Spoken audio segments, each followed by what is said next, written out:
Ini akan terjadi dalam kecelakaan dengan kecepatan tinggi jika tidak ada airbag atau kantong udara. Bahkan jika pengemudi sudah memasang sabuk pengaman mereka. Ini merupakan tantangan besar untuk menopang tubuh manusia dari kecepatan tinggi dalam durasi waktu 100 milidetik tanpa menyebabkan banyak cedera pada tubuh. Mari kita pelajari teknologi yang bisa menyelamatkan jiwa ini dengan memahami mekanisme inflasi airbag yang bisa terjadi berkat ledakan bahan kimia. Sabuk pengaman seharusnya menghalangi pergerakan tubuh manusia.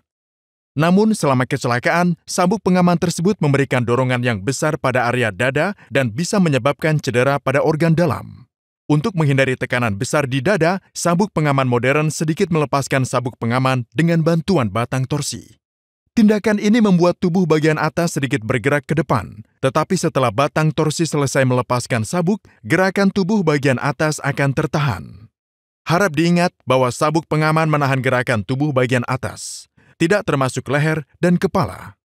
Ketika leher dan kepala tidak ditahan, Anda bisa menebak apa yang akan terjadi.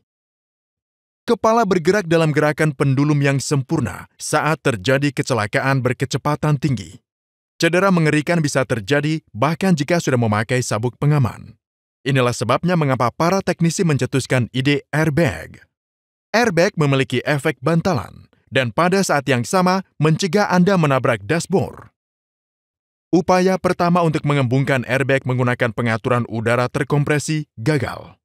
Desain ini memiliki dua masalah utama. 1. Pegas tidak bisa menentukan tabrakan secara akurat. 2. Udara terkompresi tidak mampu mengisi airbag cukup cepat untuk mencegah cedera akibat tabrakan. Maka dari itu, mereka tidak digunakan secara komersial.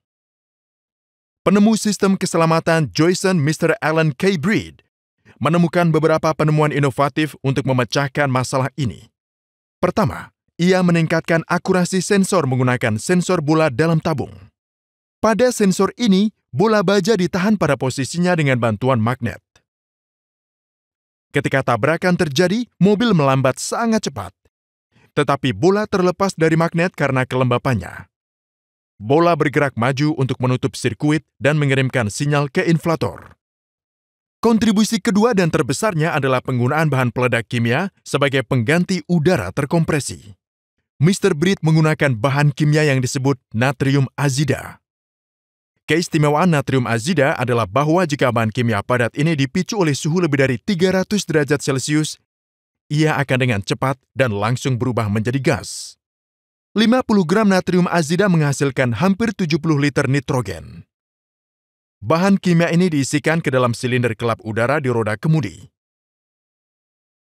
Sinyal listrik yang dikirim oleh sensor bola melewati perangkat piroteknik. Ini adalah kawat resisten tipis. Ketika arus melewatinya, kawat akan menghasilkan suhu lebih dari 300 derajat Celcius. Hal ini menyebabkan natrium azida meledak dan menghasilkan gas nitrogen dengan sangat cepat. Proses ini mampu mengembungkan airbag dalam waktu 30 milidetik. Kedua terobosan ini membuat airbag bisa digunakan untuk komersial. Desain yang dipatenkan dari perusahaan Breed ini dirilis oleh Chrysler di mobil Dodge Daytona model mereka pada tahun 1988. Kemudian menjadi sukses besar, dan semua produsen mobil lain mulai menerapkan teknologi airbag serupa. Namun, desain ini memiliki dua kelemahan utama. Pertama, gas yang dihasilkan setelah ledakan natrium azida bersifat racun. Logam natrium knalpot kemudian menyebabkan masalah. Para ilmuwan mampu menetralisir masalah ini dengan menambahkan kalium nitrat dan silikon dioksida. Apakah Anda ingat insiden penarikan 67 juta airbag Takata yang terkenal? Kejadian ini terjadi karena sifat natrium azida yang terkenal menyerap kadar air dengan mudah. Jika terjadi kebocoran pada tahap desain atau manufaktur, natrium azida akan menyerap uap air.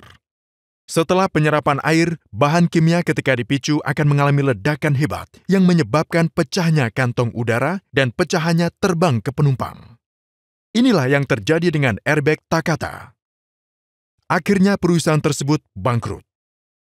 Untuk menghindari insiden yang tidak menguntungkan seperti itu, penambahan bahan pengering akan membantu, dan langkah-langkah kontrol kualitas yang ketat diperlukan untuk komponen seperti airbag. Saat ini, natrium azida digantikan oleh guanidin nitrat sebagai penghasil gas. Bahan ini kurang beracun daripada natrium azida dan kurang eksplosif. Ia tidak sensitif terhadap kelembaban. Kini kita tidak perlu khawatir tentang ledakan dan gas berbahaya. Bahkan setelah dua perubahan desain ini, airbag berbasis sensor elektromekanis mengalami satu masalah lagi. Airbag kadang-kadang akan diaktifkan bahkan ketika mobil hanya jatuh ke dalam lubang. Alasannya adalah saklar listrik tidak memberikan informasi tentang tingkat perlambatan yang diperlukan untuk menentukan tingkat keparahan kecelakaan. Itu berarti ia tidak bisa membedakan antara lubang dan tabrakan. Inilah sebabnya mengapa untuk mendeteksi tabrakan dengan lebih akurat saat ini digunakan sensor MEMS dengan Electronic Control Unit yang canggih. Ini adalah metode berbasis kapasitansi dan tingkat keparahan kerusakan bisa dengan mudah ditentukan.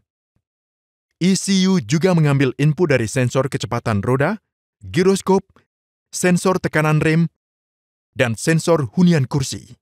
Algoritma menentukan kapan harus memicu penghasil gas dan seberapa banyak airbag akan mengembang berdasarkan tingkat keparahan kecelakaan. Pemantik mengaktifkan bahan peledak dalam waktu 2 milidetik dan mengisi kantong dalam waktu 20-30 milidetik. Airbag akan terbuka penuh selama 100 milidetik. Sekarang, airbag siap untuk melindungi Anda. Airbag menyebarkan gaya tumbukan ke area yang lebih luas. Airbag tidak hanya mengembang, tetapi juga mengempis untuk memperlambat Anda selama benturan. Saat mengempis, airbag memberi lebih banyak waktu untuk berproses. Anda bisa melihat dua lubang ventilasi di airbag. Udara keluar dari lubang ini, dan airbag mengempis untuk memperlambat tubuh Anda. Tahukah Anda mengapa airbag tidak berfungsi di beberapa model mobil jika Anda tidak mengenakan sabuk pengaman? Kecepatan mengembung airbag sangat tinggi, sekitar 320 km per jam. Selama proses pengembungan ini akan lebih mematikan jika Anda menekan airbag. Jadi, jangan lupa pakai sabuk pengaman agar teknologi airbag yang indah ini bisa bekerja. Sebelum Anda beralih, jangan lupa untuk menjadi anggota tim Lasix. Sampai jumpa lain waktu. Terima kasih.